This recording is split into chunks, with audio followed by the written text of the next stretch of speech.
He met her at a party. She was so outstanding, with many boys around her, while he was so normal, with nobody paying attention to him. At the end of the party, he invited her to have coffee with him. She was surprised, but due to being polite, she agreed. They sat in a nice coffee shop. He was too nervous to say anything, and she felt uncomfortable, thinking, "Please let me go home." Suddenly, he asked the waiter, "Would you please give me some salt? I'd like to put it in my coffee." Everybody stared at him, so strange.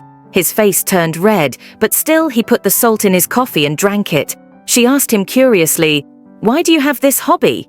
He replied, "When I was a little boy, I was living near the sea. I liked playing in the sea, and I could feel the taste of the sea, just like the taste of the salty coffee. Now every time I have the salty coffee, I always think of my childhood. I miss my hometown so much. I miss my parents who are still living there." While saying that, tears filled his eyes. She was deeply touched. That's his true feeling, from the bottom of his heart. A man who can tell out his homesickness. He must be a man who loves home, cares about home, and has responsibility of home.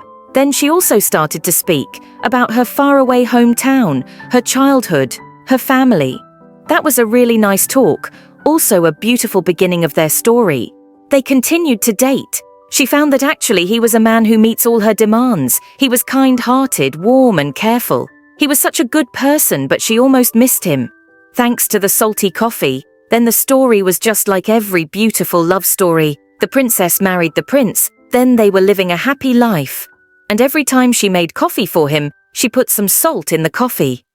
After 40 years, he passed away, leaving her a letter which said, "My dearest, please forgive my whole life lie. This was the only lie I said to you, the salty coffee. Remember the first time we dated? I was so nervous at that time. Actually, I wanted some sugar, but I said salt. It was hard for me to change, so I just went ahead. I tried to tell you the truth many times in my life, but I was too afraid to do that, as I have promised not to lie to you for anything.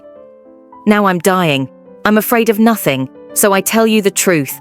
I don't like the salty coffee. What a strange bad taste, but I have had the salty coffee for my whole life.